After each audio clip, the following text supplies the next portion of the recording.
side, I see the born, of no return.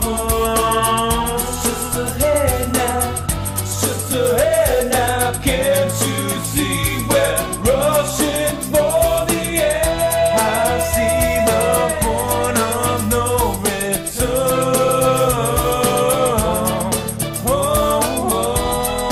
Now see the point of no return. It's just ahead. Well, good evening for all those out there who are expecting Charlie McGrath tonight. Surprise! But yes, you are listening to Wide Awake News on the Rents Radio Network, and it's Wednesday, March 12th, 2014. For all those out there who are wondering what the heck happened to Charlie, he had a baby face ectomy today to try and make him look a little bit more mature. He's decided that that baby face just was not cutting it out there. So to give himself a stronger screen presence, he has had some minor cosmetic surgery. So he will now start looking like a old Southern fart with straw for brains, and that's why you wound up with me. No, I'm kidding, of course. Apparently he had some kind of a dental procedure, and he just was not feeling up to doing the show tonight. So you're stuck with me. Get used to it. And, this gives me kind of a rare opportunity because, I actually get to follow up on some of the items that I put out on the table on Monday. Okay. I'm hearing from some out there that I don't have any sound. All right.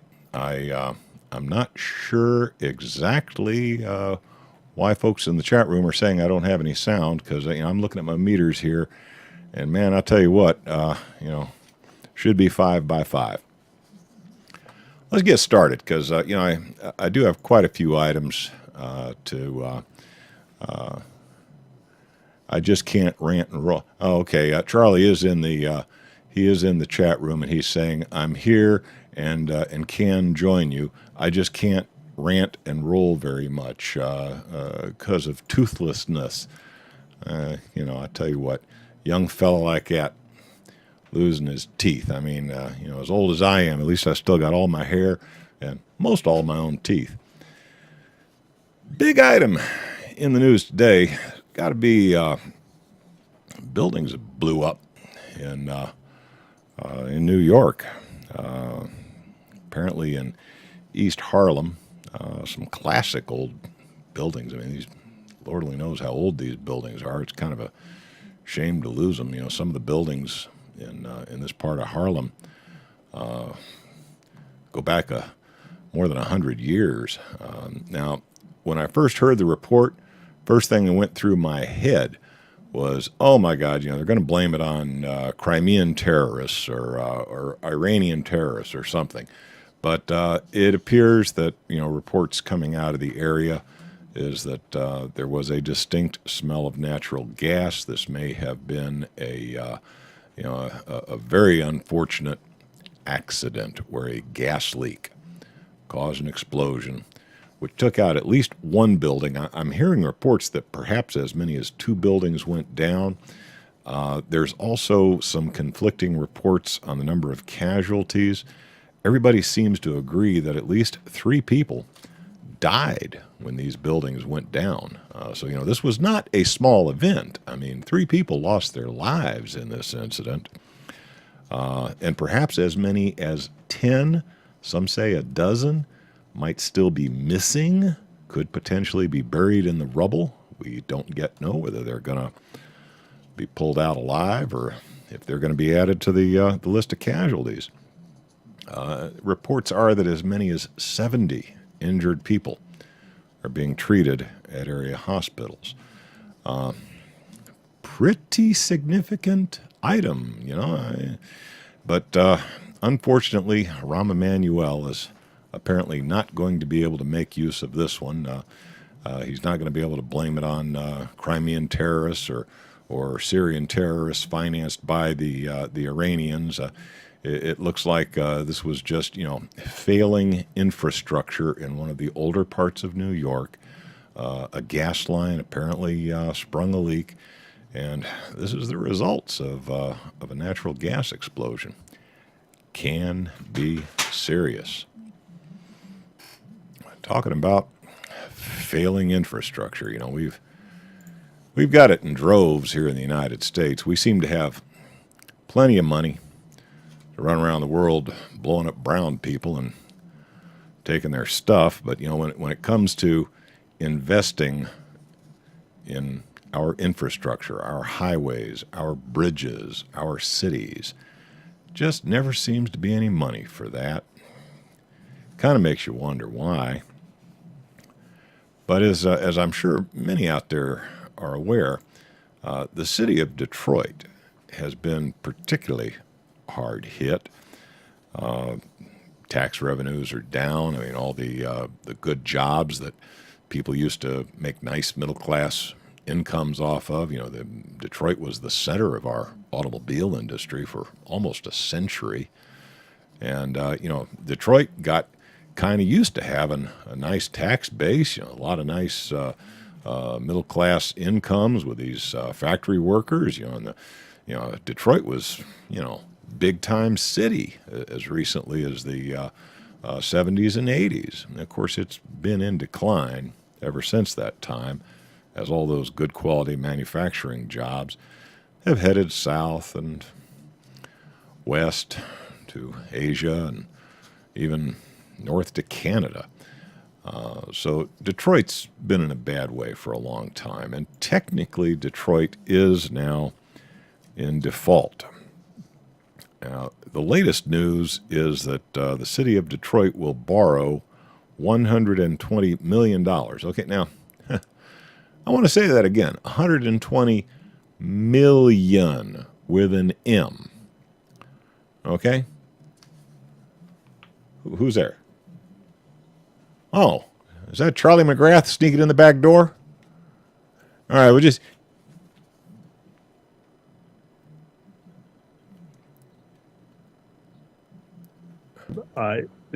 You found out really late, so did the audience. I had two emergency extractions today that was supposed to happen next Monday, but they went south on me. So I did that at 2:00 this afternoon. I was hoping I'd be able to do the program, but I can jump in a little bit with you, and I want to, but the ranting is not going to happen very much because I start bleeding all over the place, and it's gross. Yeah, well, you don't have to come on with the live camera. I'll let you, but I'll tell you what, I'm going to ask you to hush your mouth for a minute while I finish my darn Detroit story, and then we'll chat some.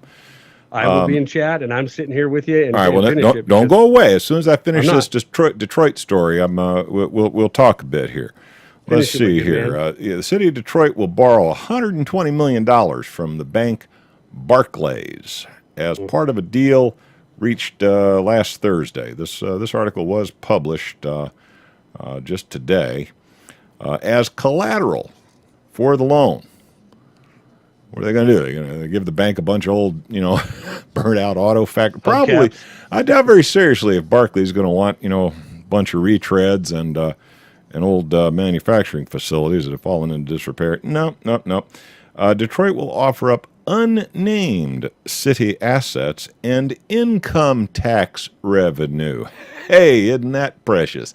They already can't afford to pay their public servants their pensions, and now they're going to divert income tax revenues to pay on this debt. This $120 million, by the way, is going to be used to retire loans that are currently in default from Bank of America and UBS. So bottom line is they're just taking out another credit card to pay the credit card that's already in default, and guess who's gonna be on the hook for the bill? Hey, you betcha. Mr. Taxpayer, y'all just open up your wallet now, bend over, It won't hurt for very long. So, Charlie McGrath, man, I tell you what, I thought you were down for the count, man. It's good to hear you hanging out there. Yeah. So, how long is this one going to have you down for? No, I probably could weasel through this hour, but it's it's pretty fresh still. And I've had one tooth pulled. Have you ever had a tooth pulled, Gare? No, worst I've had to have is a couple root canals, and I'm not real fond of those. But no, I wasn't kidding. Well, I still got all my teeth. Well, I have all but the wisdom teeth. I had two of those left. Hell, I still got my wisdom teeth. The ones way in the back started wearing out at my age, and the doctor looked at me and said, well, we could pull those wisdom teeth. And I said, hell no. Those were given to me for a reason. The ones ahead of them are starting to wear out. Now, I need those now. Well, mine started out yesterday as what was going to be a root canal, but then he broke the tooth. And then we scheduled to pull that one and the wisdom teeth next to it. We were going to yank that out on Monday, but it kind of was just all swelled up, and my head's the size of a small airship now. And so they went in and decided it was time to pull them out. And, right when I was done, I thought, yeah, no problem. But then I wasn't thinking that, it was the Novocaine made me feel nothing. So I felt great. I thought I was going to be able to do the program. You got the wrong dentist. He didn't give you the good drugs. The gas? Yeah. No, if he'd given you those really good pills, man, you'd still hurt like the devil. You just wouldn't care. You would. Yeah, something a little opiate in it, maybe. Yeah, something with some of that feel good stuff, some of that Colorado cookies or something like that. There you go. I was just down there. My girlfriend really was toying with the idea of going in, and I've tried marijuana in my life, but I was. But you didn't inhale, right? No, I inhaled. I'm not gonna lie to you. I inhaled, but I was 20 years old. This is 20 years ago, 22 years ago. And, we just, I thought it was all right. I think at the time, Gary, I was, we were big in the bar business in Butte, Montana, a big old Irish mining town. So, I drank more before 30 than most people will their whole life. That's kind of why I just gave it up. But I think that the time or two I tried it, I was probably, half schnockered on Blitz Weinhardt or some other equally cheap beer.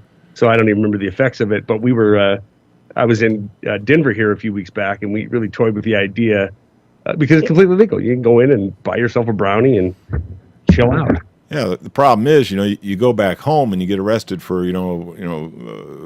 creeping through a stop sign or something, and they pull a blood test on you, and they find, one little hint of that stuff in you. Next thing you know, you're in the. So I'm not so sure, man.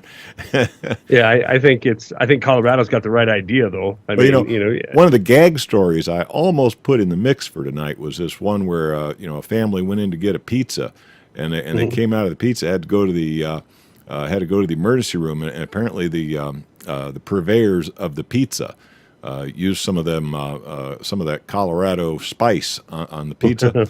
Special oregano? Yeah, some of that special oregano. And, these people didn't know what they were getting into, and it actually sent them into the emergency room because they didn't understand what was happening here. Now, of course, folks from my generation would just kind of kick back and say, hey, you got some of them brownies? Yeah, no doubt. And I think they must have just been scared because I don't think there's ever been a case of, somebody having brownies or the marijuana suckers or whatever. It just doesn't make people sick. It doesn't send them to the emergency room. No, that's one. Well, I guess if all of a sudden you started feeling a little weird, and if somebody was thinking they were drinking water and they were getting some white lightning, I could imagine that the effect would probably be a little bit of a surprise. And I think that's what happened to these folks. It's not like it was going to kill them or they were in any danger or anything. It's just they thought they were ill because all of a sudden they started feeling funny, But I guess it depends on what you're expecting. So what do you think is the top news item of the day? Have you had a chance to take a look at any of the news? Let's see if it's in my pile. In your pile? No, I kind of wanted to feed off a little bit of what you were saying with Detroit and how the the top story that I looked at yesterday, or that I was thinking of yesterday and today, is obviously one that isn't going to be, we're not going to see this in the headlines. I'm looking at Drudge right now to see satellite spot Boeing wreck. All right, well, so we have the That's in my mix. Yeah, the Chinese apparently have a satellite that may have found some debris from that airplane that's missing. Yeah. Did you hear Mike Rivero's take on that one? No. What did he say? What did Mike say? Because they couldn't find any wreckage. And let's face it, as surveilled as the face of this planet is, somebody was going to have a satellite photo, or somebody was going to be tracking that thing. I mean, shoot, if the CIA can tell you which porno site you visited on August 1st of 1999, I guarantee you. You betcha. I guarantee you they know exactly. I gotta go. You got to run. You got to go. You got to go wipe your computer, right? Yeah. But they certainly know where this airplane was. Well, because nobody. Well, I don't know about that. I don't know about that, Gary, because, it's a big old ocean, and how long does it take before it's out of communication, before what hits the fan, and then B, how long does it take just to even get to the site where you might suspect it, and C, when a plane hits the water, I mean, how, is it going 700 miles an hour? Is it just disintegrated? Right, now, here were the items. Here were the items that Rivero put on the table. I'm gonna take devil's advocate here. Okay, do it. First of all, there's no wreckage spotted in the water in the path where the plane was supposed to be. Okay, that's number one. Number two, there is an emergency beacon mounted in the tail of every airplane that if the plane suffers unusual stress, just G-forces, this thing goes off and starts broadcasting a radio signal. It's a locator. Okay, now that's item number two. Item number three, if the plane actually submerges, if it actually goes underwater, which is very unusual because this stuff will usually float, but if it goes underwater, there is an audio signal that comes off of this thing. It starts chirping like a dolphin. Okay, so they can still find the wreckage even if it's under the water. And last but not least, relatives of people on this airplane, were calling their cell phones, and the phones were ringing. Now there is one report that one of the phones was actually answered and immediately hung up. Okay, so you take all that evidence together and you scratch your head and you say, okay, this plane's dropped off the face of the earth. Nobody can find it. Somebody stole that airplane and they've flown it into a chop shop in Vietnam or something, and they're cutting the darn thing apart for parts. That was Rivero's theory on it. And I thought about that and I said, damn, that makes a lot of sense. I could see that happening. Or either that, or they were painting an Iranian emblem on it and sticking a micro nuke in it and getting it prepped to fly by remote control into some major city. So take your pick. I don't think they're going to plane jack a plane so they can scrap it and get the aluminum and titanium out of it. But you can certainly see, get rid of this thing, put some markings on it, and use it as a. You know what? It might just accomplish some kind of nefarious agenda, just the way it is, Gary. Just the way it is. They could say, yeah, it's another terror event, or another reason we have to step up security or step up monitoring everything that happens on this planet, because we have planes just randomly disappearing. Yeah, so then of course you got the TSA agents with dynamite stuck in their pants. Yeah, exactly. I did want to, like I said, I'm looking here. We have 2 minutes. I wanted to address. You talked about Detroit and how they're going to get leverage. They're going to get more tax burden so they can pay off banks. Now, ironically, not every bank you mentioned falls into the list of too big to fail. The one, Barclays, who's quote bailing them out, and then the debtor or the banks that they owe these debts to, they're going to get settled. These are all too big to fail banks. So the first solution right there is simple. That debt doesn't exist anymore because those institutions don't exist anymore because they never made it through the engineered 2008 collapse without stealing the people of this country's money in the first place. But I found a parallel, and I put out a video about this last night about a man-made superstorm that's coming. The same exact thing is happening in Detroit is happening globally. I find it interesting, and I want your take on this, that inside Ukraine now, this whole deal has turned into an event that is allowing Obama to push for harder and faster passage of new legislation that allows the IMF even more dictatorial power than it has right now. So this crisis in Detroit, this crisis in Ukraine is being used in order to facilitate the further rise of a bunch of bankers. And, that is what Ukraine's about. Let's not kid ourselves. It's about dough. It's about the West getting Ukraine, and it's about Russia saying, you know what, we don't want the West on our doorstep, and we want Ukraine.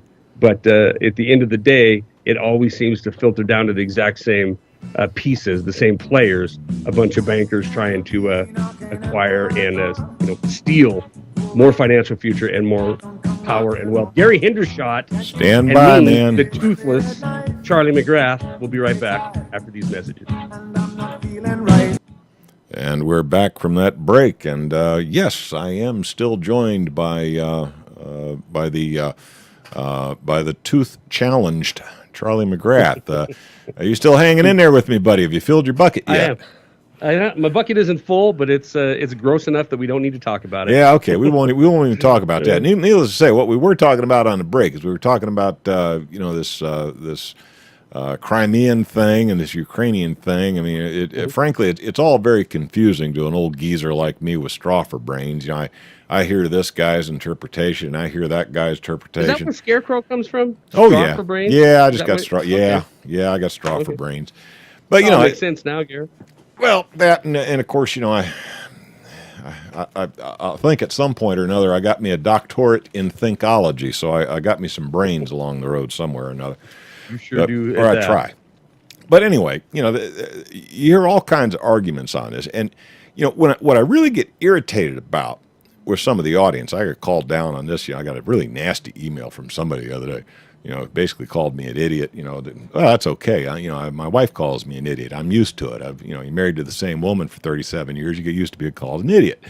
But just because I don't buy in to their variation on the truth, I'm somehow, in line with the devil or some such. No, it's just, it takes some convincing for me. I hear all these various arguments, and to be honest with you, I'm not really sure.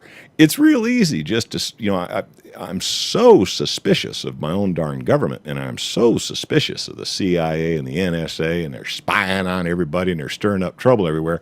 I'm so suspicious of those SOBs that it would be real easy, real convenient for me to just jump on board and say, aha, this thing in Ukraine, it's all a CIA plot, and Israel did it, and the CIA did it, and da-da-da-da-da, But I haven't really been convinced yet. There are still some other very reasonable arguments that are out there that need to be considered. And you jump to conclusions, they're usually wrong.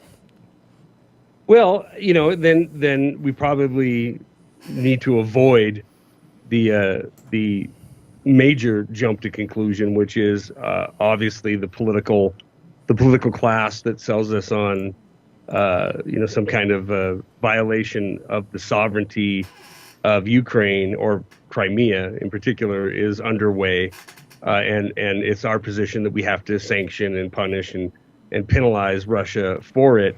I mean, that's what you're supposed to believe. Well, what I hear from a lot of people, and I get annoyed by this too, is I hear a lot of people who seem to think that Russia is the good guy. Well, I got news for you.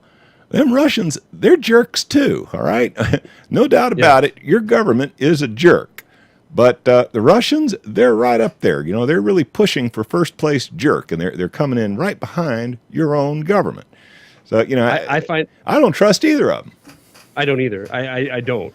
Honestly, I don't. And I find that it's alarming, I guess is the word, or at least we all need to pay better attention to this one, only because of the actors involved, right? It isn't the old mud hut dweller, right, in Syria anymore that is getting poked here a little bit. Regardless of how you feel about Russia, the fact is they're still a very much legitimate power on this planet, and I mean this kind of situation could decline very, very quickly into something very ugly, unless it's like we were talking during the break. This is staged from both sides from the get-go. But I know that my mainstream media and my political class want me to believe something that isn't true, which is our intentions are pure. It's about the people of Ukraine and their sovereignty. No, it ain't. It ain't at all. Nothing to do with it. Our position. If that were the case, we wouldn't have had 60 plus programs by these government agencies that we're paying for to destabilize that country. We also wouldn't have the IMF and the EU and NATO frothing at the mouth to get inside Ukraine. And as far as the EU is concerned, Ukraine is a very, very valuable resource because of the trade routes that go through there and their natural resources. The EU needs them to help stave off the ultimate financial collapse a little bit longer. So, the Ukraine is resource rich, but cash poor. Absolutely. They're in the perfect position. Yeah. They're in the perfect position for scumbag IMFers to be sitting on the fence. What do you think of that story I kind of teased folks with on Monday about the Russian gold, or the Ukrainian gold headed off to the Federal Reserve? Now, bottom line is, I'm not sure how real that story is. Frankly, I think there's a lot of things wrong with that story. The story did originate from a source coming out of Russia, so it's hard to take it 100% serious. That, and of course, it appears the Ukraine has about, I don't know, somewhere a little less than 50 tons of gold in their reserves, and that's about what you have too. No, I think no, that's only what I keep here in the basement. Your total reserve. The good stuff's in the lockup, but okay. So the Ukrainians got like I don't know 46, 48 tons, somewhere in that neighborhood, and it would take a mighty big airplane to haul off 46 tons of gold. Yeah, you need like a C5 Galaxy or something. And nothing was reported about anything that big. And apparently the boxes that were being hauled over to this airplane, two guys were able to carry them. So these boxes couldn't have weighed more, maybe 150, 200 pounds tops. Yeah. So I mean, if two guys could carry the box and put it on the airplane, and there was only 40 of these boxes, maybe they got a little bit of gold. I don't know, but they didn't get it all. That's for sure.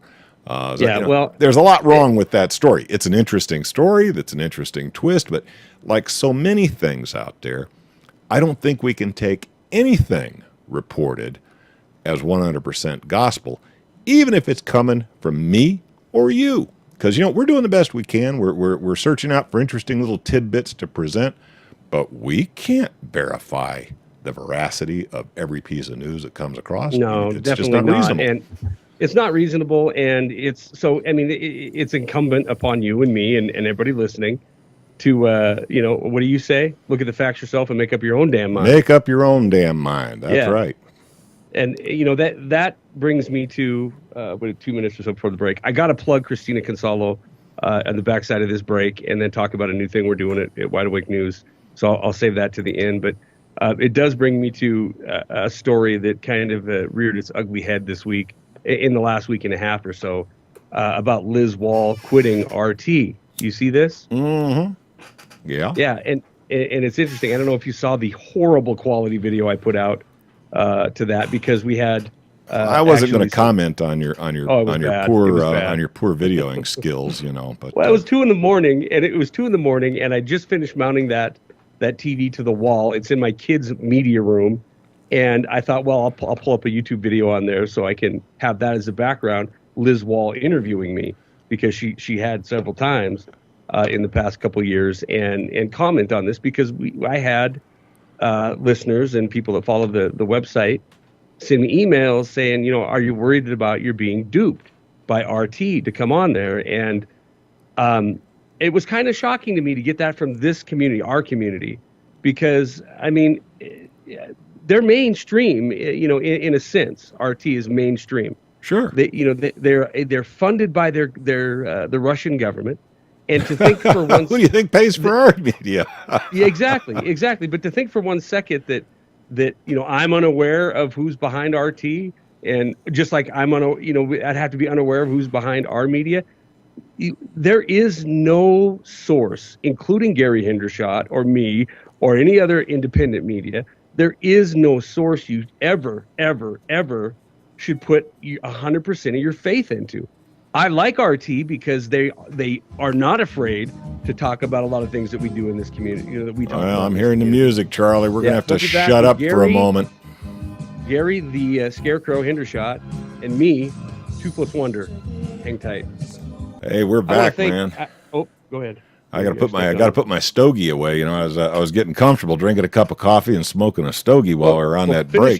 Finish it off, and I'll make. No, I got live video here. I don't want to blow the minds of the kiddies out there who might actually see somebody smoking a stogie. I don't think that's allowed. I think we're back to Lucy and Desi, where we, if we're on TV, we have to have twin beds. Well, if you and I are on TV or not, Gary, we're gonna have twin beds. You're gonna have your own room. I want my own bathroom too. Anyway, I understood you had a couple of important announcements that you wanted to torture people with.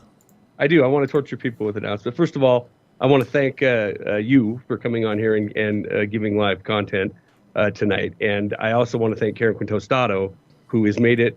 She's back, man. She's back in full force, and I knew she was going to be. And I could not be happier about it, even though today when I talked to her, I was really cranky. And I want to apologize to her for being cranky, but we all get that way sometimes. She's going to make sure she is the absolute hater of rebroadcast. So she's taking the ball and she's running with it, and she's lining up host, guest, the whole nine with a vengeance. So I'm really, really glad that she's back on board. And I know she's going to work her tail off to make that happen. So Christina Consolo, also known as the Rad Chick, she's going to have a program starting on the 28th. We're going to have Deborah Tavares starting a program. This is all ladies, Karen. Come on, man. It's just going to be me, Gary, and Eric here. Now, come on. The ladies are going to be sitting around doing their book club thing. They're going to be drinking tea and talking about the latest romance novel, right? Not these ladies. Okay. So these ladies got teeth, huh? Cindy Picalis, Deborah Tavares, Christina Consolo. Yeah, they're not much book club. They're activists, and they're gonna tear it up. And of course, Karen. So we're talking about a bunch of old blue hairs with tennis shoes. Is that what we're gonna get here? No, we're not. Have you seen Christina? Yeah, she's a model. I was teasing, and I hope she understands. I know you were. So those Can folks you say Babelicious? Babelicious. They're the WAN Babelicious team. They're coming on board. It'll be over Karen's dead body that you tune in at this time spot and hear a rebroadcast. Gabe Elton. Now, this is an announcement that he doesn't even know I'm making tonight, but it's official. He's going to do it. Gabe Elton is going to host probably 2 hours a month, where he's going to come on and bring on some very, very interesting people in the world of precious metals. Some of them are big time in hedge funds and can talk about metals. And then he'll always bring good information on metals in the direction they're heading. So I'm excited that he's going to come on and host now. We're very, very passionate dude. He's been my guest several times, but I think it'll be interesting to see what he brings to the program as well. And of course, Gary, myself, Diane Everett Snyder, Eric Lovely, Karen Tostado, the regular host. Now, the reason I'm bringing the regular host up is because the next thing I'm going to plug, which is going to be posted tomorrow, and it is going to be the Awake Marketplace. Okay, for those of you who remember a few weeks ago when I was in Vegas, it was an insomnia night. I put out just another horrible quality video where I was sitting there thinking about the website and the questions I get about sponsors, and the questions that came into the chat here a few weeks back. We were all just sitting around and they're talking, and they were talking about, how much money the site made and that kind of thing. And I told them right up, what it made over the last year. And it's nothing. I mean, it's nothing because we don't we don't push advertisements. We have Gabe Elton, we have Seeds Now, we have the folks that have, and then the Google stuff that's just always on every site. So, but it's mainly because it isn't that we can't get them. It's because when I have got them or negotiated with them, and them being them, the people who are really predatory in this independent movement, I felt like it was just not right for us. I felt kind of like it was just kind of trashy. So I didn't want to go that way. Not for $200 a month or whatever the fee or the payout would have been.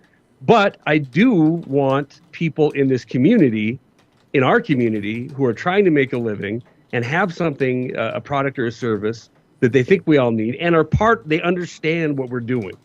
I want to give those guys a shot, and gals a shot. I want to give them this platform and the Doomcast and the website, the radio program, the YouTube. I want them to have exposure to help people that I know get it, what we're doing.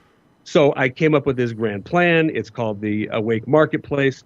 It's and you guys are gonna hear right now what these advertisers have to go through in order to participate in it. First of all, they're paying $15 a month.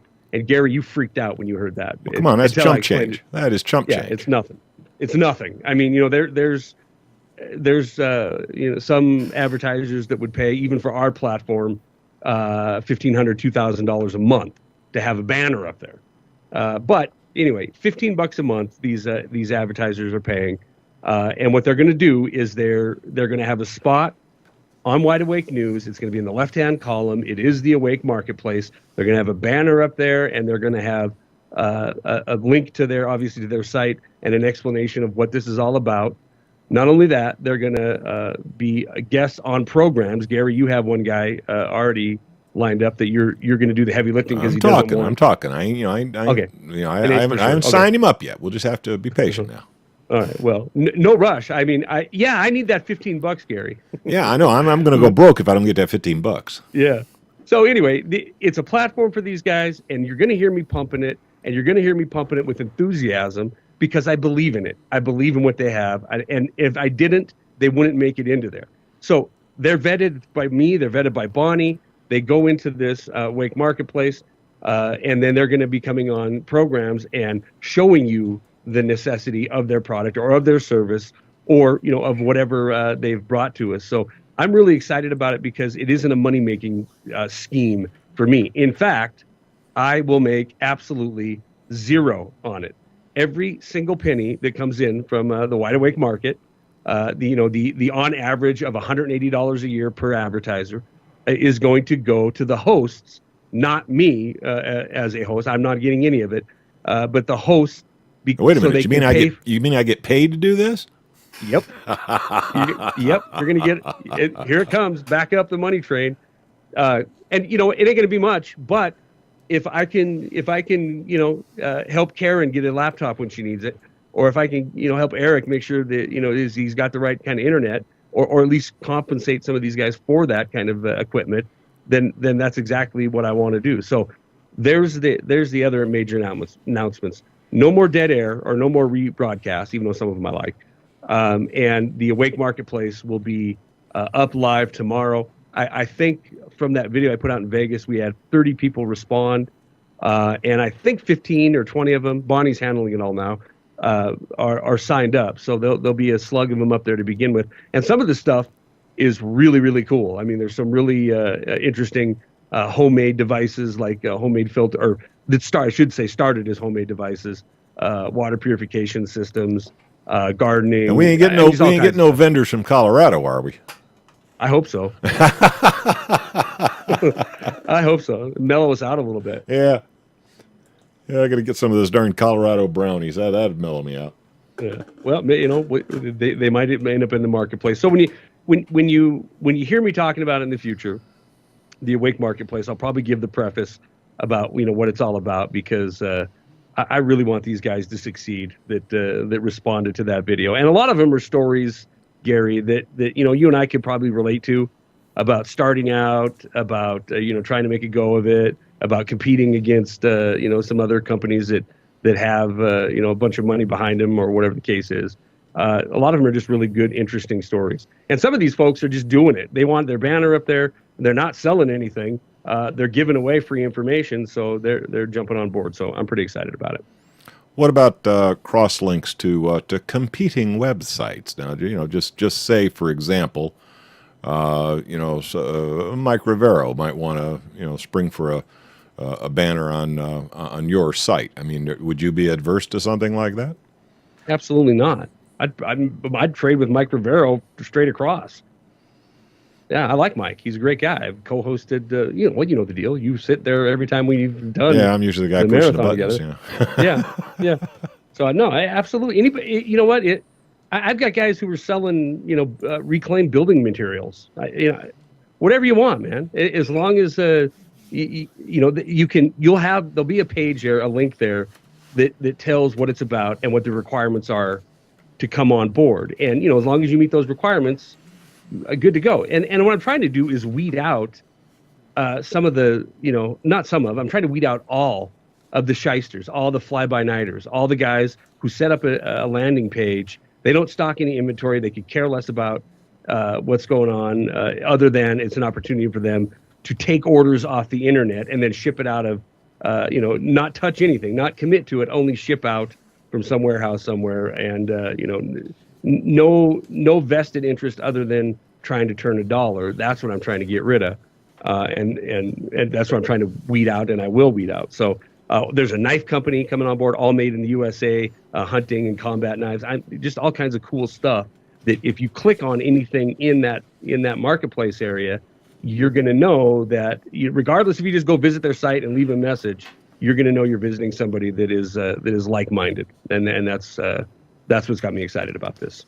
Cool beans. Well, I'm looking forward to seeing what goes up. Now, there is one more news item that I'd really kind of like to talk to you about. Do it. All right. An article came out of Voice of Russia. Okay, so consider the source. Consider the source. voiceofrussia.com. Here's the headliner. The CIA's relationship with Congress would be ruined if it is proven that the agency illegally spied on the Senate Intelligence Committee. This comes after the spy agency had allegedly searched senators' computers for clues on how they learned about CIA terrorist interrogation programs. What do you think of that, Charlie? The intelligence community, the Intelligence Oversight Committee in the Senate, is all upset that they have come under the scrutiny of the all-seeing eye. And they think it's just terrible. Now, what do you think of that? I think that... what's good for the goose? Absolutely. What's good for the goose is good for the gander, and neither of them are good. And they wonder why we're so upset about it, Yeah. Are we still crazy, paranoid conspiracy theorists, when it's happening to them too now? It's what happens when Gary, this is the direct result of the influence of corporate special interest in government. They don't become just a coddled mass that sucks up to the government. They become a controlling, dominant force that dominates the government, and that's where we are. When you have these alphabet security agencies spying on government, guess what? It shows who is truly in power. Well, I'll tell you, on that one, Charlie, we're going to have to blow out of here. The music is very insistent. Thank you all for watching, and you betcha I'll be back next Monday, and Charlie will probably be back next Wednesday. Take care now.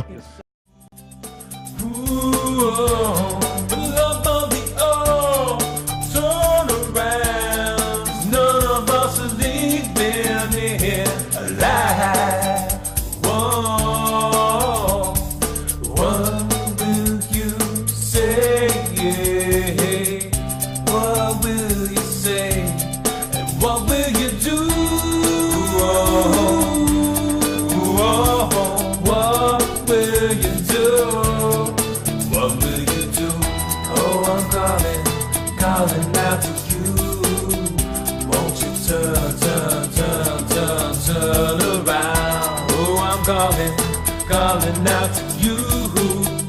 Won't you turn turn, won't you turn around?